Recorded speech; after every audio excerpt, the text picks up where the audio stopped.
Mi deseo es que ustedes lean al máximo. Mi referencia es Bersong, el primer capítulo de Materia y Memoria. Y es un Bersong que no tiene nada que ver con el Bersong que se ha conservado a nivel de la opinión. Un filósofo que nos habla de la duración. En efecto, al contrario, ahí nos habla de la materia. ¿Por qué la imagen y el movimiento son la misma cosa?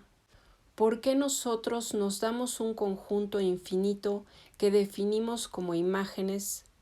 Si nos damos un conjunto infinito que vamos a llamar imágenes, es necesario definirlo, de tal manera que se comprenda por qué se emplea la palabra imagen.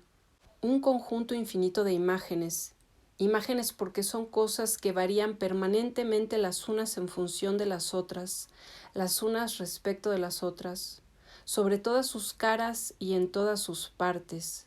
En efecto, dada una imagen, ustedes pueden dividirla. Por lejos que vayan en la división, pueden devolverla.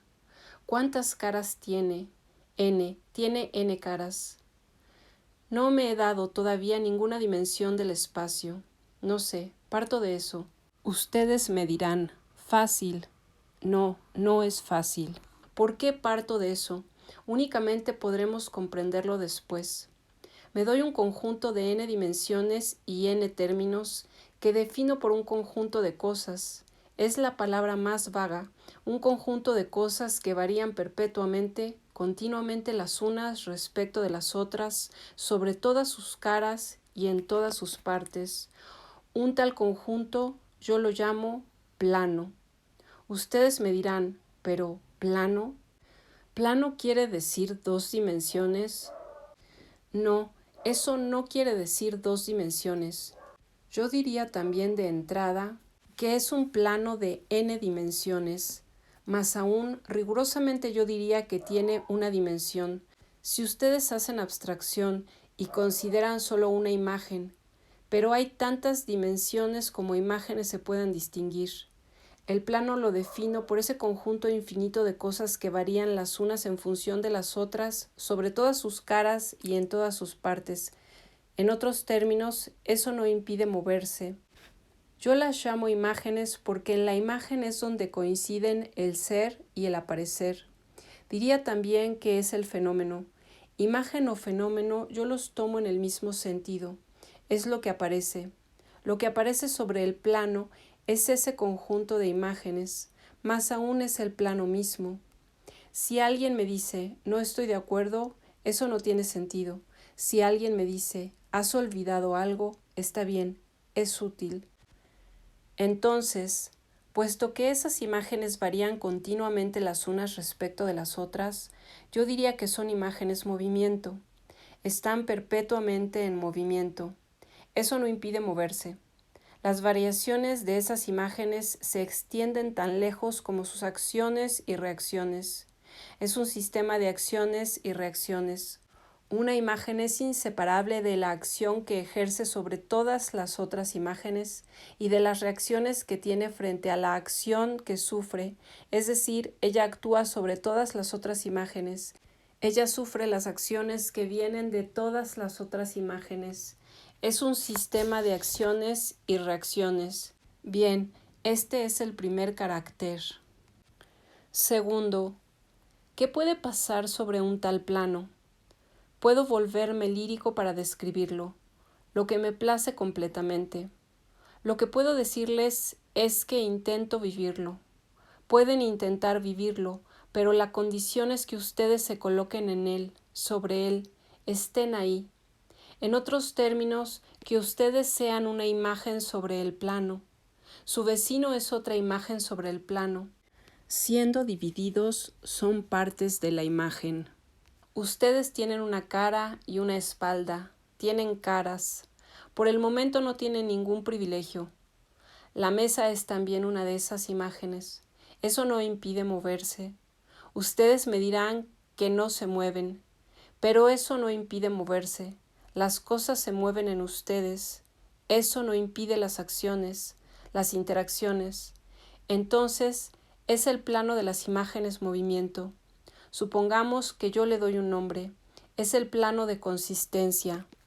¿Por qué? Pasemos a un modo lírico. De ese plano yo diría que es el conjunto de todos los posibles. Fuera de él no hay nada. Es el conjunto de todas las posibilidades. También diría que es la materia de cualquier realidad. Es el conjunto de todas las posibilidades, es decir, que todo lo que es posible es una imagen sobre el plano. Es la materia de cualquier realidad, a saber, todo lo que actúa y todo lo que reacciona, y que por eso mismo es real, está sobre el plano. Él es, al mismo tiempo, conjunto de todas las posibilidades y materia de toda realidad. En fin, por eso la ley, y llamamos ley a la relación de una acción y una reacción. Yo digo que es la forma de toda necesidad. Es así como describo ese plano, conjunto de todas las posibilidades, materia de toda realidad, forma de toda necesidad. Aquí, entonces, por pura asociación de ideas, eso me recuerda algo. A ustedes podría recordarles otra cosa. A mí eso me recuerda algo, únicamente porque yo soy profesor de filosofía. Me recuerda algo que a primera vista no tiene nada que ver. Se nos dice que hay un caso en el que un mismo concepto designa el conjunto de lo posible, la materia de lo real y la forma de lo necesario.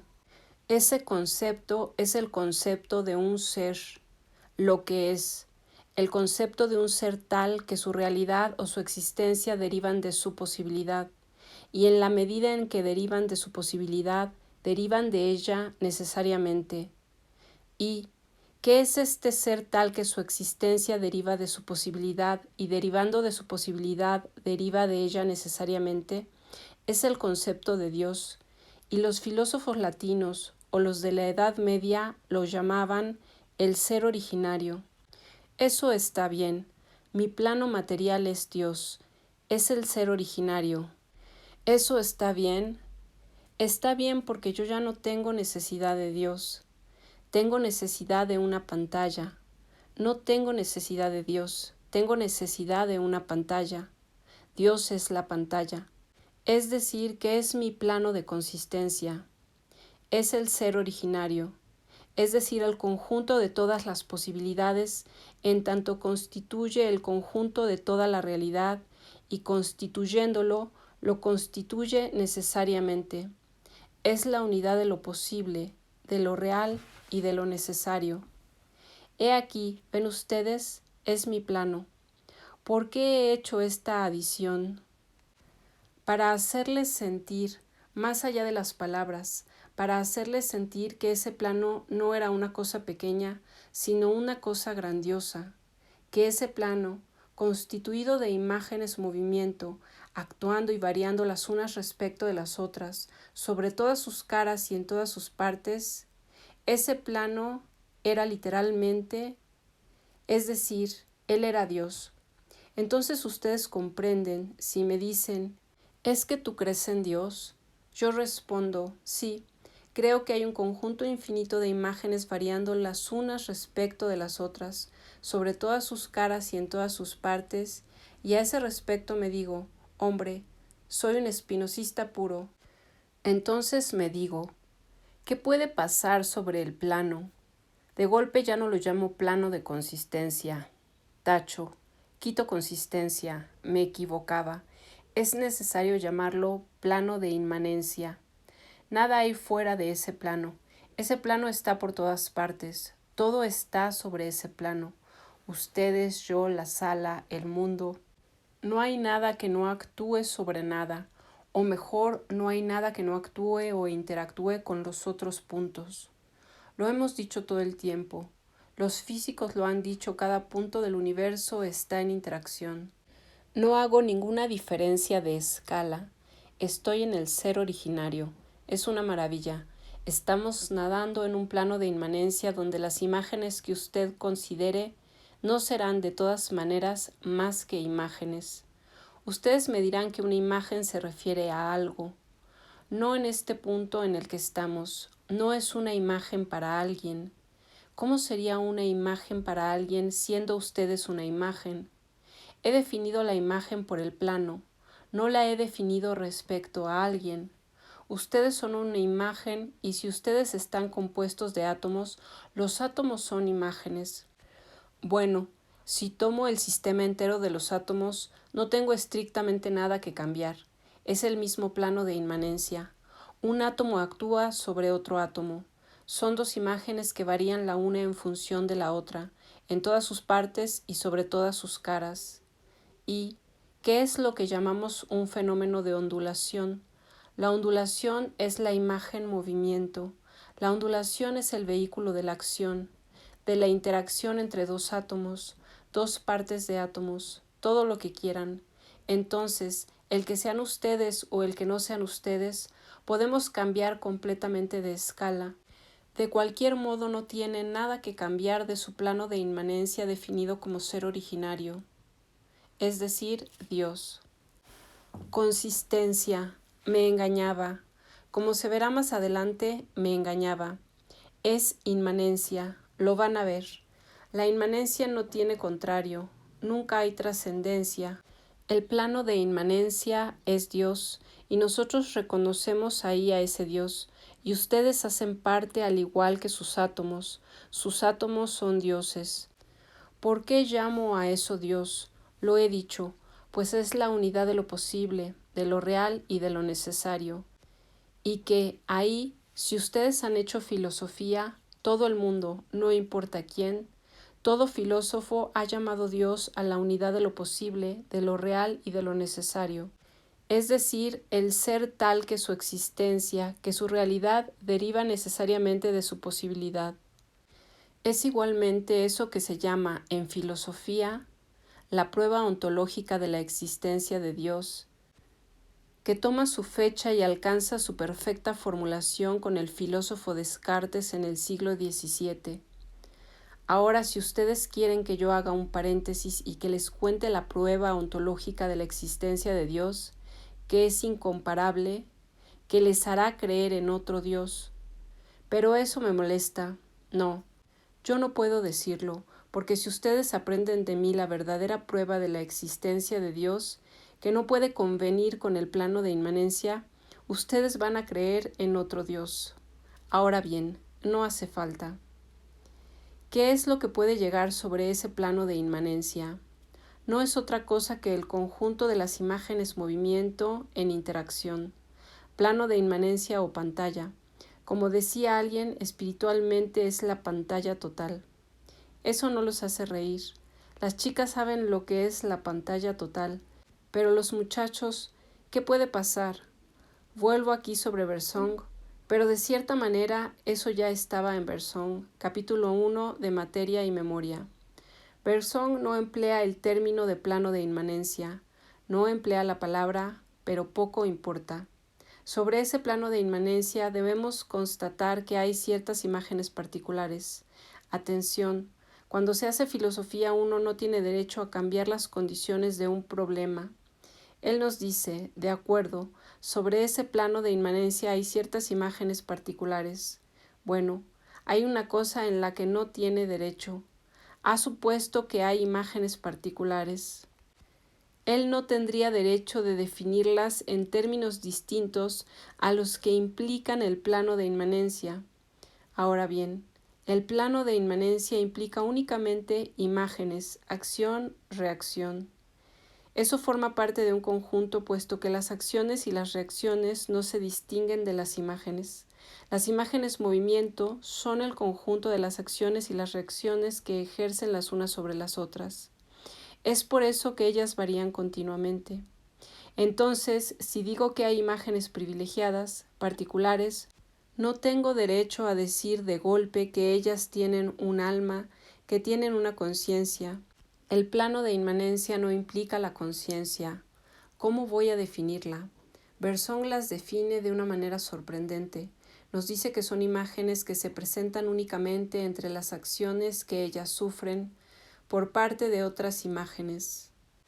Yo, imagen, yo recibo las acciones de otras imágenes y tengo las reacciones sobre otras imágenes.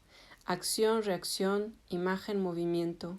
Imagen, movimiento, eso quiere decir conjuntos de acciones y reacciones. Y bien, Hay imágenes muy raras porque entre la acción que sufren, que reciben y la que ejecutan, ¿qué hay? Justamente no hay nada, es decir, hay un intervalo. Hay un intervalo. En el caso de las otras imágenes, ustedes tienen, al contrario, he aquí mi imagen, que ellas reciben una acción venida de otra imagen y ella reacciona. Una hoja de árbol, el viento es una imagen, el viento, la hoja de árbol, la hoja del árbol cae, arrancada por el viento. O bien, si ella se sostiene, es en función de otra imagen, su pedúnculo, y ella se agita. La reacción se encadena con la acción. Hay ahí imágenes muy especiales. Supongan que hay imágenes muy especiales. Reciben las acciones y la reacción es retardada. Ustedes ven que no introduzco nada nuevo, únicamente introduzco y mi plano de inmanencia me lo permite, y yo digo que es curioso. Hay intervalos, yo introduzco un intervalo, es decir, literalmente nada, entre una acción y una reacción. Hay intervalos, hay ciertas imágenes tales que cuando reciben una acción ellas no reaccionan enseguida, necesitan esperar. He aquí un nuevo concepto, intervalo.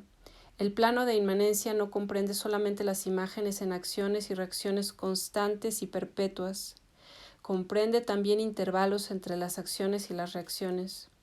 Señalemos que de pronto hago una comparación, como un paréntesis. Lo que siempre me ha gustado aquí es que yo les hablo simultáneamente a todo tipo de público. Algunos se van yendo cuando lo que digo ya no les concierne. Pero pienso en los que son filósofos.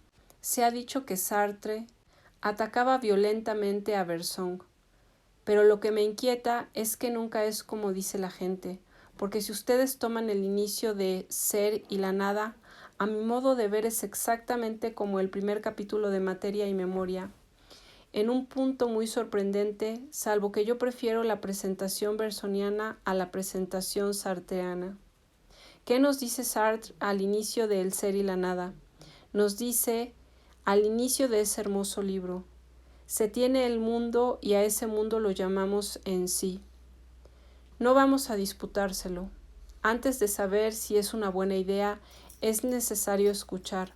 Vamos a ver lo que saldrá de ahí. Se tiene el en sí, y él dice, y en ese mundo en sí, que no me ha esperado para existir, y que no ha esperado a nadie para existir, en ese mundo en sí hay sujetos que nacen. Y Sartre hace surgir todo su aparato metafórico. Los conceptos están siempre en relación con metáforas, pequeñas burbujas que ascienden a la superficie.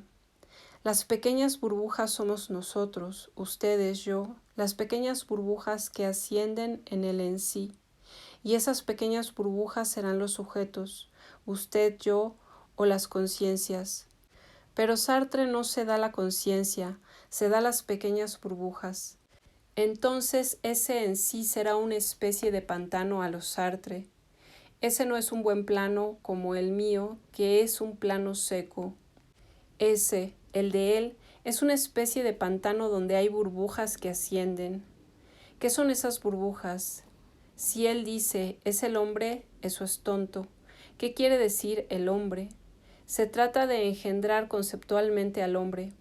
Él emplea una expresión perfecta. Dice que son pequeños lagos de no seres. Pequeños lagos de no ser que se instalan ahí sobre el plano. La historia de Bersong está absolutamente bajo otro aparato metafórico, su plano de inmanencia con las imágenes variables que actúan y reaccionan sobre todas sus caras y en todas sus partes, y después ciertas imágenes privilegiadas que se definen únicamente por el intervalo entre la acción sufrida y la acción ejecutada. Este intervalo, este desvío, es el equivalente a los pequeños lagos de no ser. Literalmente es de la nada. Él encuentra que esa nada hará algo. ¿Qué es lo que hará? Hará tres cosas. Retomo, pongo todas mis pequeñas imágenes, mis infinidades de imágenes, y después mis imágenes particulares, para simplificar. Si me preguntan de dónde viene la desviación, no sé. De eso no sé nada, por el momento no pensemos en eso. Acéptenme esa desviación, puesto yo no he introducido nada distinto a la acción y la reacción. No he introducido nada fácil, muy importante. La ley de la filosofía y de los conceptos es evitar cualquier operación de prestidigitación donde se hile bajo algo que uno no tendría el derecho de darse. Solo he introducido una desviación, simplemente, una vez más, ¿qué es lo que ese desvío introduce de nuevo? Según Bersong, introduce 3 cosas. Primera cosa nueva, mi plano no cambia, simplemente comprende esas imágenes particulares, sigue siendo el plano de inmanencia de todas las imágenes posibles, pero entre todas las imágenes posibles son posibles tales imágenes. Si son posibles, son reales en función del ser originario. ¿Qué pasa? ¿En qué sentido constituirían imágenes privilegiadas? Es que, sin duda, todas las otras imágenes continúan variando las unas en función de las otras sobre todas sus caras y en todas sus partes. Eso continúa, no desaparece, continúa, el mundo continúa. Pero al mismo tiempo, algo va a llegar al plano de inmanencia. Al mismo tiempo, eso no suprime nada de lo que acabo de decir. El plano de inmanencia continúa igual, pero algo más se le une. La primera cosa que se le unirá, todas las otras imágenes continúan variando las unas por las unas en función de las otras, pero también, al mismo tiempo, ellas se organizan de manera que todas varían, o al menos una parte de ellas. Hay que precisar lo que quiere decir una parte de ellas. Una parte de ellas se pondrá a variar en función de la imagen privilegiada. En otros términos, un segundo sistema se une. No anula, pero se une al primer sistema. De una parte las imágenes continúan variando las unas respecto a las otras en todas sus caras y en todas sus partes, pero de otra parte, al mismo tiempo, un cierto número de esas imágenes se ponen a variar respecto de la imagen privilegiada y en función de la imagen privilegiada. ¿Cuáles imágenes? Digo que ciertas imágenes se ponen a variar. En efecto, bastará que la imagen privilegiada se desplace para que cierto número de imágenes varíen en función de ese desplazamiento. He aquí que las imágenes ya no pertenecen solamente a un sistema en el que ellas varían las unas respecto de las otras. Pertenecen a otro sistema en el que ellas varían respecto de una imagen privilegiada definida por el intervalo. Es decir, que constituye un centro en función del cual las imágenes que actúan sobre esta imagen privilegiada variarán. Todas las imágenes que actúan sobre esta imagen privilegiada variarán en función de esta imagen privilegiada que, entonces, es erigida como centro. ¿Centro de qué? Centro de percepción. Esto no anula el primer sistema de variación universal. Añade al sistema de variación universal otro sistema en el que ellas varían en función del centro. Este centro es definido únicamente como el intervalo entre acción y reacción. Por eso Bersong podrá llamarlo centro de indeterminación. Es un centro de indeterminación, pues se define únicamente por esto. La reacción no se encadena inmediatamente con la acción sufrida. Desde que usted tiene un tal centro de indeterminación, el mundo de las imágenes o un cierto número de imágenes se organizan mostrando ciertas caras hacia el centro privilegiado. El centro privilegiado será llamado percibir, percibe, y en efecto, que perciba, ¿qué tiene de extraordinario? ¿Qué quiere decir que hay intervalo entre la acción y la reacción? Que hay intervalo entre la acción sufrida y la acción ejecutada. Quiere decir que esta imagen es constituida de manera muy especial. Ella ha condenado alguna de sus partes. Algunas partes de esta imagen especial han adquirido una inmovilidad relativa. Todo pasa como si ciertas partes de esta imagen privilegiada hubiesen adquirido una inmovilidad relativa, y al mismo tiempo otras partes de la imagen privilegiada han adquirido una fuerza activa desarrollada, una posibilidad de movimiento desarrollada. Es una especie de compensación. En lugar de tener acción-reacción, tienen las acciones recibidas que son captadas por las partes de la imagen que han adquirido una inmovilidad relativa. Si ustedes se dan un intervalo entre acción y reacción, ustedes ya no tienen encadenamiento directo de la acción sufrida y de la reacción ejecutada. Es decir, que la acción sufrida será recogida sobre ciertas caras de la imagen privilegiada, y estas caras son condenadas a una inmovilidad relativa para recibir la acción, para recibir la excitación, y la reacción ejecutada que se hace esperar, la reacción retardada, estará asegurada por otras partes de la imagen, que ellas, de golpe, disponen de grados de libertad superiores. Todo eso es el fenómeno del desvío. ¿Qué tengo entonces? Si me doy esas imágenes privilegiadas definidas por el desvío entre la acción y la reacción, tengo ya dos efectos. Primer efecto, las imágenes que actúan sobre estas imágenes privilegiadas se curvan, de alguna manera, es decir, se ponen a variar en función de la imagen privilegiada. Se dirá que la imagen privilegiada percibe. Hay imágenes percepción. Las imágenes percepción son las imágenes, en tanto que ellas no varían ya las unas en función de las otras sobre todas sus caras y en función de sus partes.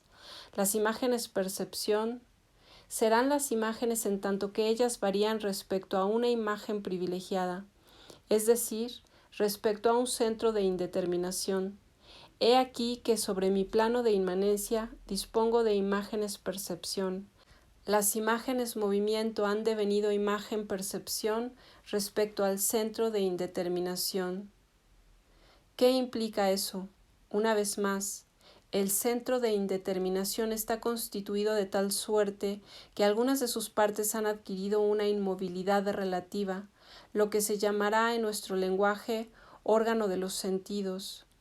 Es por esas partes inmovilizadas relativamente que las imágenes privilegiadas percibirán las excitaciones.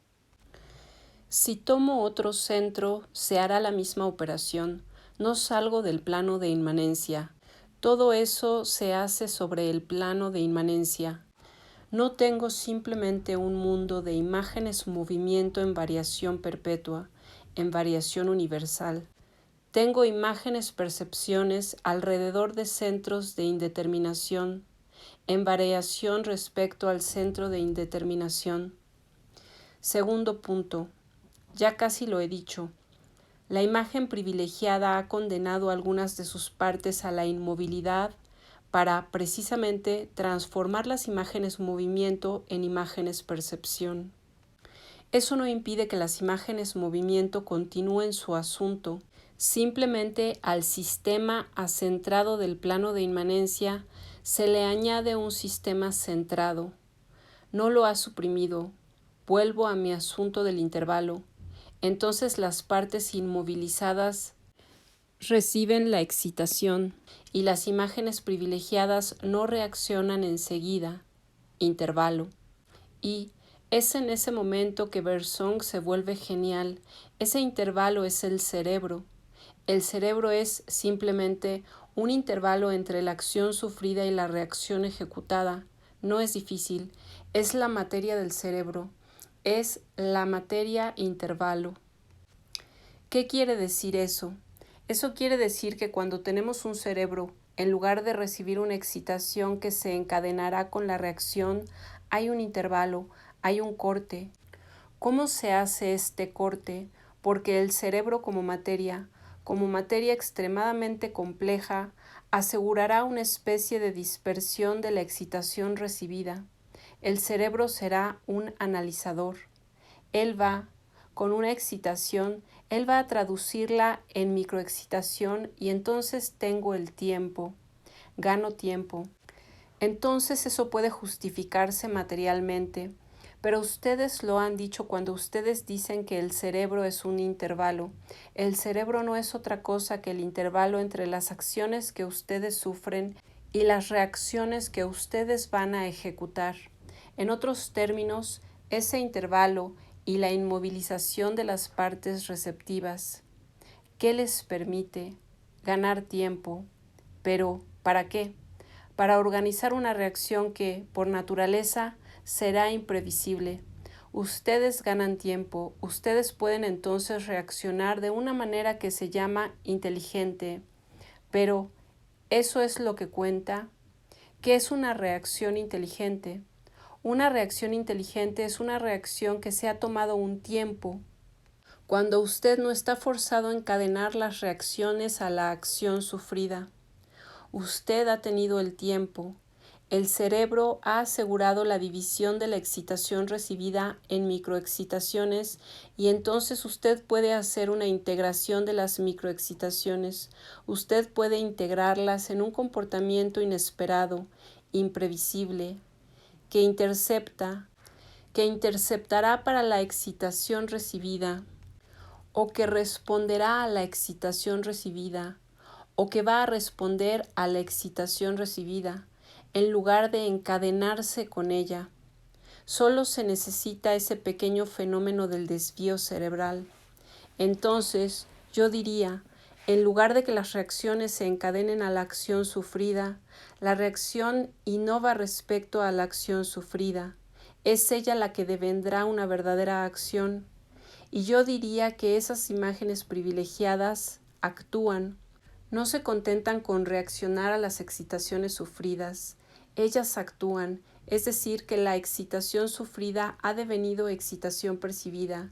Ellas podrán responder a la excitación percibida por una conducta llamada adaptada. En otros términos, tenía todo hace un momento.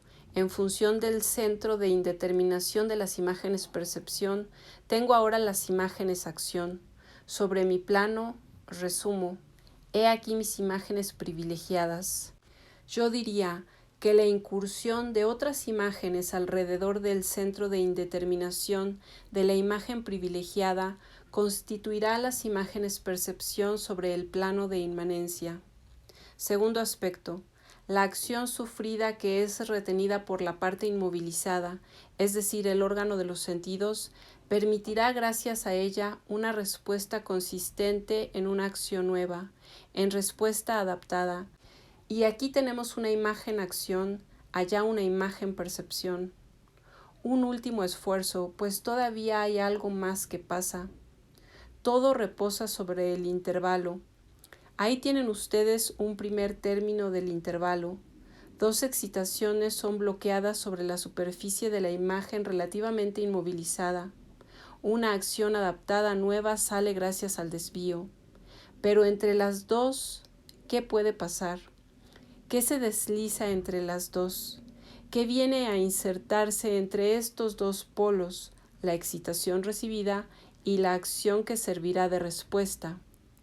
Lo que se desliza, lo que se introduce, lo es ¿en qué caso? Por ejemplo, cuando la excitación penetra, ahí tienen ustedes órgano de recepción de la imagen privilegiada, tienen órgano motor de la imagen privilegiada. ¿Qué se desliza entre la percepción y la acción?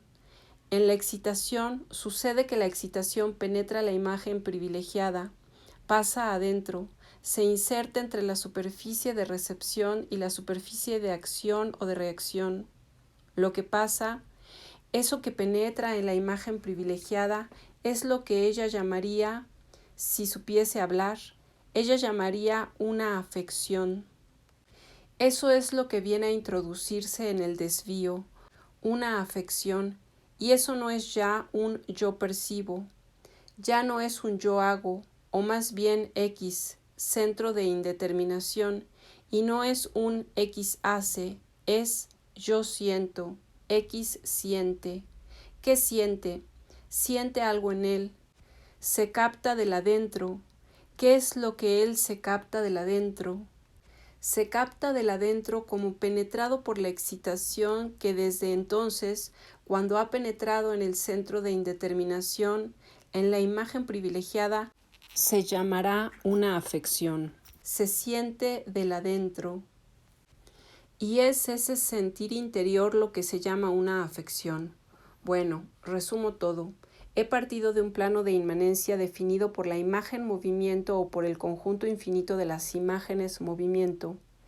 Eso subsiste, no se suprime. Pero en el plano de inmanencia de las imágenes movimiento se forman o están dados, poco importa, centros de indeterminación, únicamente definidos por desvíos entre acción y reacción. Si ustedes se dan tales centros de indeterminación definidos por los desvíos acción-reacción, las imágenes movimiento del plano de inmanencia dan lugar a 3 tipos de imágenes y solamente 3.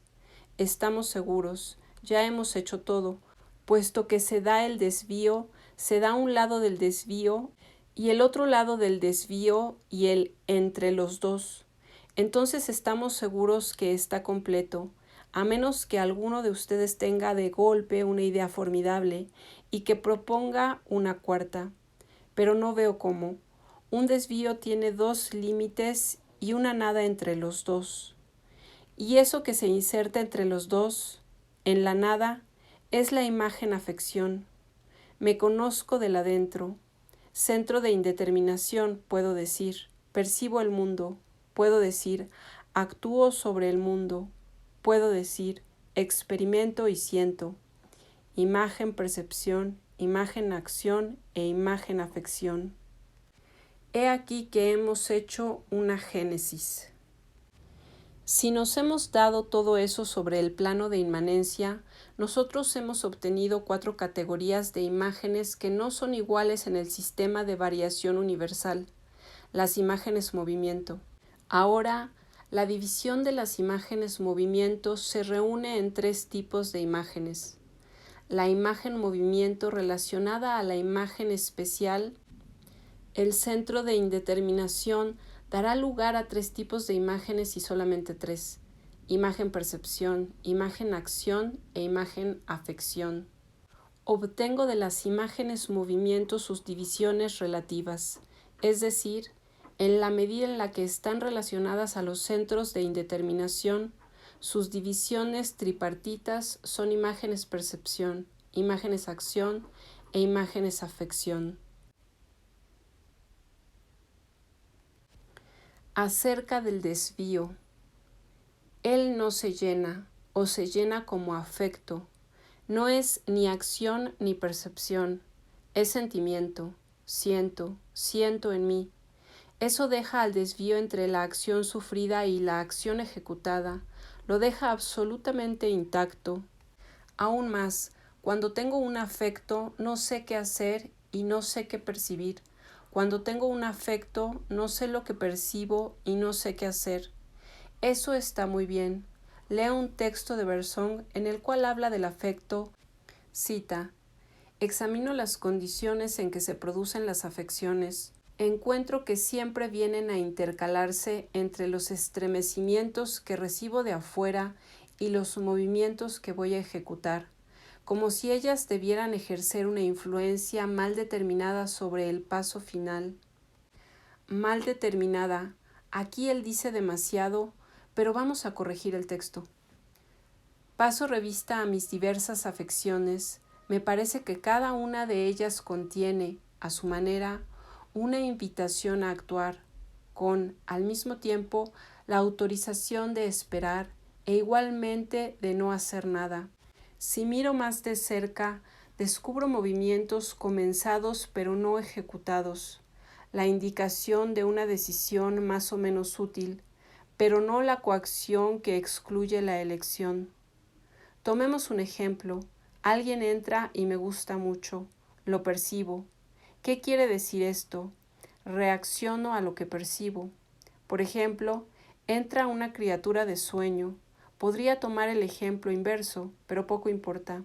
Entra una criatura de sueño. ¿Qué es la afección? No es la percepción, es siento en mí. ¿Qué siento en mí? Siento algo que turba mi percepción. ¿Qué es? En cuanto a la acción, yo no sé qué hacer. Avanzo, retrocedo, aparento no haber visto. Es una afección, siento adentro.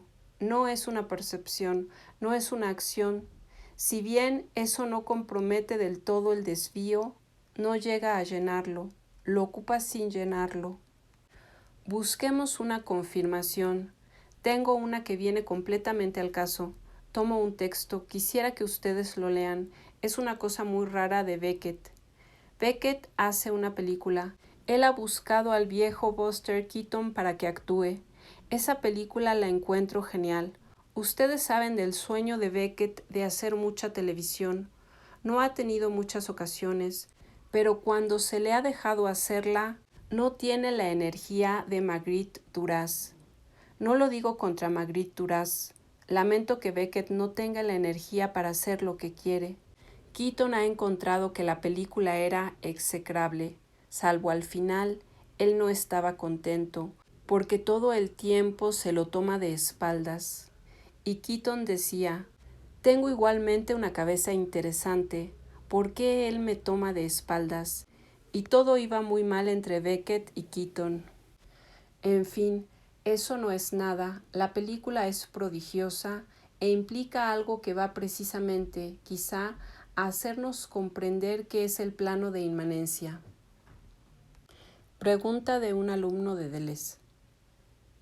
Hemos partido de Bersong.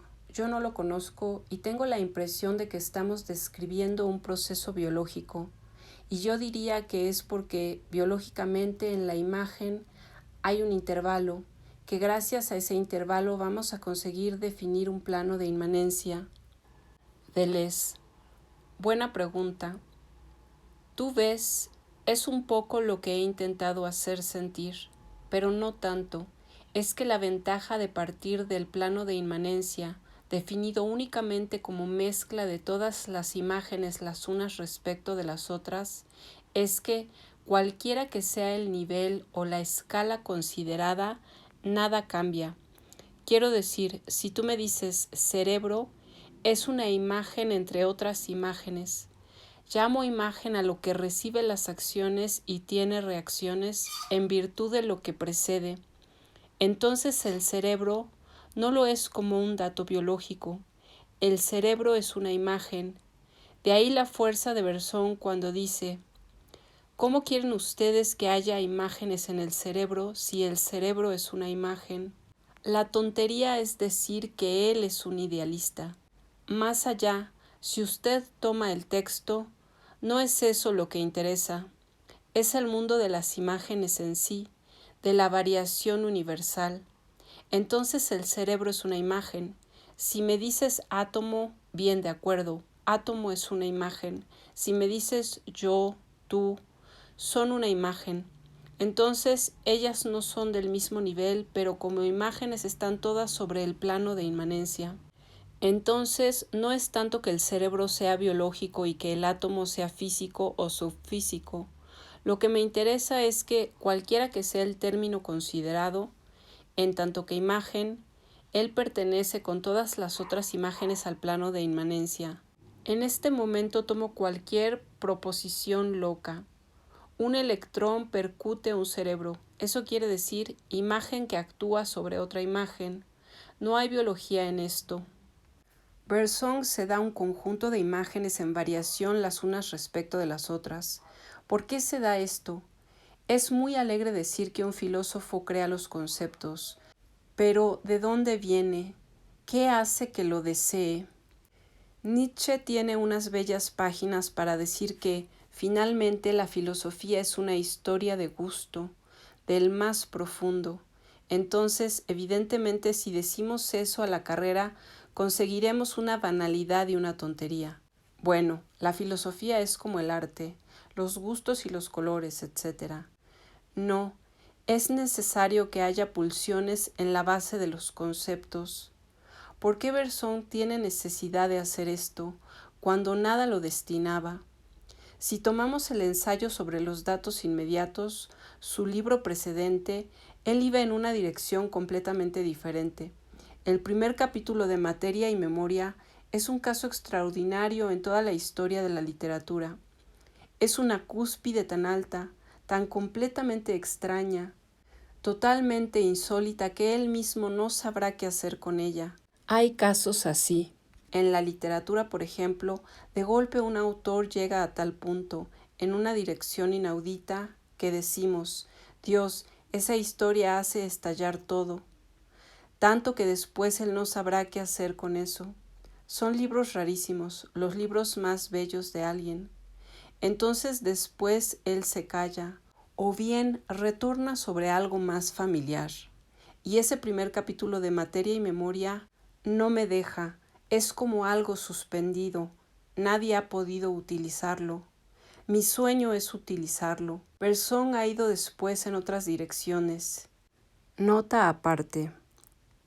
Las tres figuras, la incurvación perceptiva, la distancia activa y la ocupación afectiva, pueden tratarse como tres fenómenos matemáticos, con la única diferencia de que las matemáticas no tienen ningún privilegio. También puedo traducirlo en términos físicos, electrónicos, biológicos, etc. Ahí todas las lenguas son equivalentes, y es normal porque nosotros estamos en Dios. Puedo decirlo teológicamente, he intentado decirlo teológicamente. Habría que encontrar en qué la Trinidad son los tres tipos de imágenes, como es lo originario. Si hay cosas que vienen a llenar el desvío, vienen de todas partes. Si hay memoria, ella viene de todas partes. Yo no tengo los medios, con mi plano de inmanencia y mi universal variación, de engendrar sea lo que sea distinto a una sucesión instantánea. Respuesta a otra pregunta. Como sobre el plano de inmanencia, solo puedes tener centros de indeterminación. Cualquier determinación viene de otra parte. No puedes, en absoluto, determinar tu centro de indeterminación a nivel del plano de inmanencia. Si no, todo se arruina.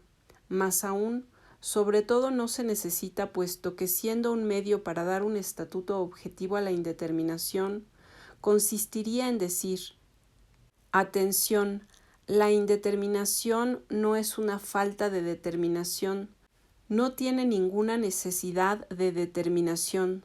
Hay una existencia en sí de lo indeterminado, eso lo comprendemos. Cuando enseguida lo indeterminado será determinado, pero sobre eso tendremos ocasión de volver a hablar este año. Y será con Kant. Cuando lo indeterminado recibe una determinación, simplemente necesitará que sea necesario. Ya no será sobre el plano de inmanencia. Habrá una composición entre el plano de inmanencia y algo X. Y la determinación, y sin duda la determinación será el tiempo, será el verdadero tiempo. Segundo punto que quisiera tratar. ¿Qué es esa extraña obra de Beckett que se llama film? La película parece construida sobre tres figuras. Primera figura. Buster Keaton es perpetuamente visto de espaldas y se escapa en una calle. La cámara está siempre detrás de él. Sube una escalera y la cámara lo sigue en las mismas condiciones, pero siempre tomándole de espaldas. En la primera figura yo agrupo la parte de la calle y de la escalera. La primera figura es cámara en la espalda. Keaton huyendo sea en la calle, sea en la escalera. Beckett dice, tenemos una conversación. La cámara lo toma por detrás y solo requiere un ángulo. Sienten que vamos a encontrar nuestro plano, pero bajo otra figura. Entonces, huida de Keaton que solo vemos de espalda. La cámara está de lado. Ahora tenemos un muro que Keaton roza y tenemos un andén. La cámara está en el borde del andén. Toma a Keaton de espaldas y bajo un ángulo que no debe superar en ningún caso los 45 grados. ¿Siguen las cosas? Tenemos entonces un problema de movimiento de la cámara y de movimiento de Keaton. Si el ángulo supera los 45 grados, Keaton entra en un estado de pánico que Beckett llama la angustia de ser percibido. La angustia de ser percibido. Si el ángulo es inferior a 45 grados, Keaton conduce su vida, es decir, prosigue su huida. es el ángulo de inmunidad. Piensen en un animal temeroso, un caballo, por ejemplo, el ángulo de visión de un caballo. Ahora bien, al inicio, en la primera figura, tienen la calle, la cámara mira cosas en la calle y solo capta a Keaton cuando él está en su trayecto bajo un ángulo mayor a 45 grados. Y eso es lo que enfurece a Keaton. Lo que pide Beckett es que en ese momento Keaton proteja su figura. Tiene un pañuelo. Él, Keaton, le ha exigido tener su sombrero. Entonces Beckett ha dicho, de acuerdo, pero a condición de que tenga un pañuelo. Entonces él extiende el pañuelo, se esconde y se inmoviliza.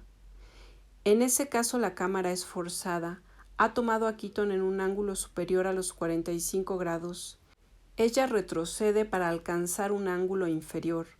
Keaton se tranquiliza y continúa la marcha. Yo diría actuar, pues por el momento la única acción de la película es la huida a lo largo del muro, a condición de no ser percibido. Si se es percibido, inmovilización catastrófica.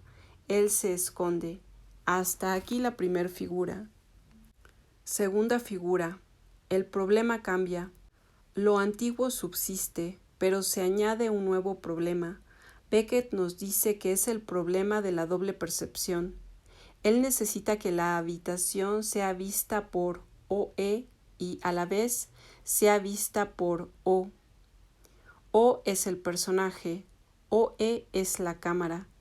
Y Beckett se pregunta, ¿cómo por su cuenta va a arreglar la diferencia de las imágenes para el caso en el que la habitación sea vista por Keaton o para el caso en que la habitación sea vista por la cámara? ¿Qué hace Keaton en la habitación? Suprime todo lo que puede ser percibido y todo lo que puede percibir. En efecto, la habitación contiene un gato, un perro, un pez, una ventana, un anaquel y el instrumento esencial en toda la obra de Beckett, una mecedora. La actividad de Keaton en la habitación será cubrir la ventana, cubrir el espejo. Él precisa que el gato sea claramente más grande que el perro. Es necesario. Caza al perro, caza al gato. Hubo dificultades al girar porque Keaton deja caer al perro que repentinamente tiene miedo. Pero siempre es así. El cine siempre tiene dificultades. En una palabra, él suprime todo lo que percibe y todo lo que es perceptible. Yo diría que esta segunda figura ya no es el ángulo de inmunidad que permite actuar. Aunque el ángulo de inmunidad continúe, esta segunda figura es el problema de la doble percepción. Y es el estadio, para mí, y por eso tengo una necesidad viva de ese texto, será el estadio de la imagen-acción. Hasta aquí la cámara ha sido muy gentil. OE ha sido muy gentil con O. 2 o 3 veces OE ha superado el ángulo de inmunidad, pero enseguida ha retrocedido, estando Keaton en sus estados acurrucándose o escondiéndose. Aquí, en fin, cuando suprime todo lo que podía ser percibido y percibir, se pone a cubierto en su mecedora. En fin, el afortunado es siempre visto de espaldas por la cámara a menos de 45 grados. ¿Ven ustedes cómo lo recreamos? Es exactamente así. Y he aquí que él se adormece. Pero, ¿de qué sueño se adormece? Del sueño bectiano. OE se lanza a aprovecharse. Eso complica todo. El ángulo de inmunidad era de 45 grados en la primera figura. ¿Por qué? Porque se tenía el muro. De hecho, el ángulo de inmunidad, lo que la cámara puede hacer es de 90 grados. Al interior de este no existe la angustia de ser percibido.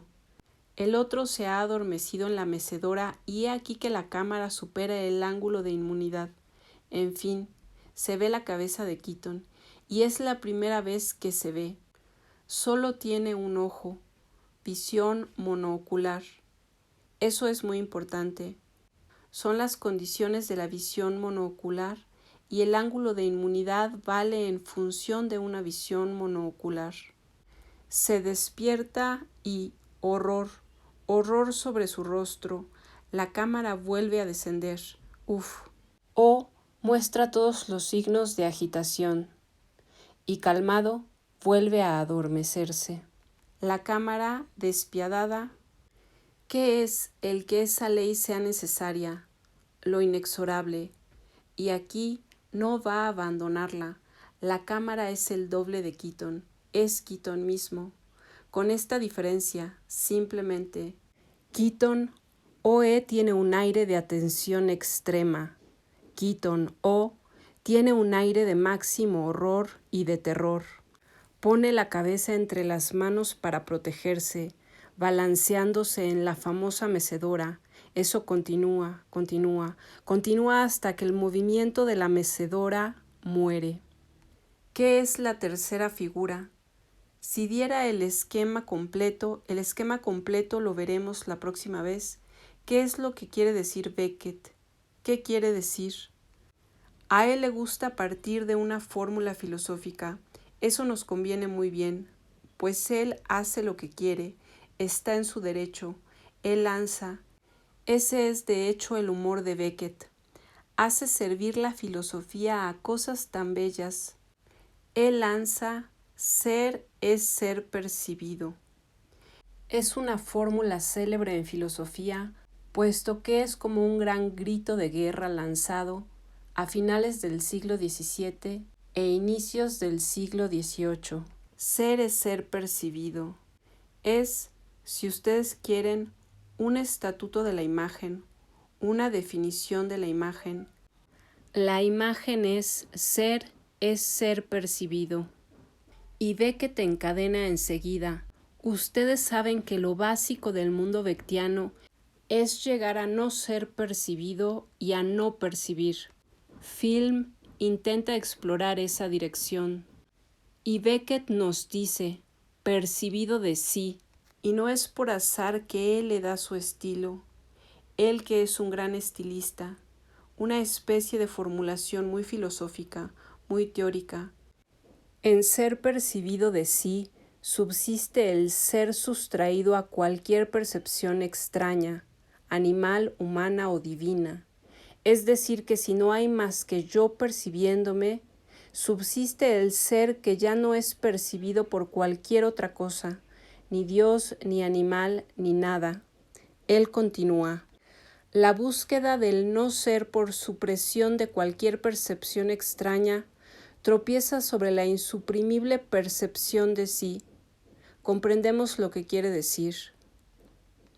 Supongo que me propongo no percibir nada y no ser percibido por quien sea ni por lo que sea. Sueño beckiano. Pero subsiste la más insoportable, la percepción de mí por mí. Me percibo. Entonces Film es un comentario de ser es ser percibido. ¿Cómo no ser más? Si ser es ser percibido, no ser más es suponer que nuestro sueño es no ser más percibido. De acuerdo, yo no sería más percibido, pero ¿cómo hacer para que yo no sea más percibido por mí mismo? Ustedes me dirán, matarse. No, no es eso. Eso no es.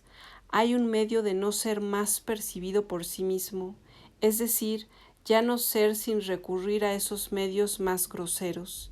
Entonces, digo justamente, retomemos las tres figuras. Primer figura, la huida en la calle y la escalera, el ángulo de inmunidad que me garantiza contra las percepciones extrañas que me fijan, me interceptan. Segunda figura, en la habitación, lo hemos visto, se une un nuevo problema, el de la doble percepción. La misma cosa es siempre objeto de doble percepción. Yo no tengo una percepción sin que algún otro también perciba eso que yo percibo, o lo que vuelve de mí mismo puede percibir eso que yo percibo. No hay percepción que sea la mía. Toda percepción es por lo menos una doble percepción posible. He aquí el problema. Yo diría que esta segunda figura es el problema de la imagen-percepción. Tercera figura, el ángulo de inmunidad es franqueado, la cuestión de la doble percepción es liquidada, no hay nada por percibir y no hay nadie que perciba. Keaton mismo está en la mecedora, ha cerrado los ojos, el problema de la acción ha sido reglado, el problema de la percepción ha sido reglado. ¿Qué pasa ahora? ¿Qué es el tercer estadio? Evidentemente es la imagen-afección. No se trata del todo del elemento de la percepción. La cámara viene de frente. Es un cara a cara. Es la única manera de representarlo con una cámara. Yo me siento desde dentro. Keaton está en el punto en el que ya no tiene nada por percibir y no puede ser percibido, pero he aquí que él se percibe todavía él mismo, se siente. ¿Cómo no sentirme yo mismo? De ahí que un Keaton será la cámara, un Keaton estará bajo la cámara, pero esta vez cara a cara, y esta será la imagen-afección. ¿Cómo suprimir la imagen-afección? ¿Qué significa ese cine? Yo diría, ¿puede suprimirse la imagen-acción y en qué condiciones? Sí, yendo más allá del ángulo de inmunidad. En segundo lugar, ¿puede suprimirse la imagen-percepción? Sí, rompiendo el mecanismo de la doble percepción, que es la base de cualquier percepción. En tercer lugar, ¿puede romperse la imagen-afección para al fin tener paz? Es lo que Beckett llama escapar al placer del percibir y del ser percibido. Es su estilo. Es del Beckett puro. Él habla de gente que está por completo libres del placer de percibir y de ser percibido. Cuando vemos gente en la calle no podemos no pensar en esta fórmula de Beckett. Ustedes están en el placer de percibir y de ser percibidos. Pero también está el placer de actuar y del ser actuado, y el placer de las afecciones, de sentir, el placer de sentirse a sí mismo. ¿Se puede escapar a todos estos placeres? En otras palabras, es la película de la extinción universal. Entonces doy un paso adelante en nuestra historia de signos. Habrían signos particulares, los signos de extinciones. Es muy importante, tendremos necesidad de esto más adelante, es justamente para terminar hoy. Habría signos de extinción. El film de Beckett no sería la película que erige el conjunto de los signos de extinción, pues si hago un corto y último paréntesis sobre el cine, es mucho más importante la manera en que se apagan las imágenes que la manera en que comienzan. Es bien conocido que en los grandes autores del cine lo que cuenta es la manera como terminan los planos, mucho más que la manera como los comienzan. Seguramente hay signos de comienzo, pero habría que ver si esto es simétrico. Los signos de comienzo no son simétricos con los signos de extinción, tanto como hay una campanilla para decir que comienza la escuela, también hay una campanilla para decir que termina la escuela. Son signos, pero signos muy derivados. Pero en los signos verdaderamente signos es donde hay signos de extinción, los últimos suspiros que son signos de hecho muy curiosos, los signos particulares, y en nuestra clasificación de los signos tal como la sueño, habría que tener muy en cuenta los signos de extinción.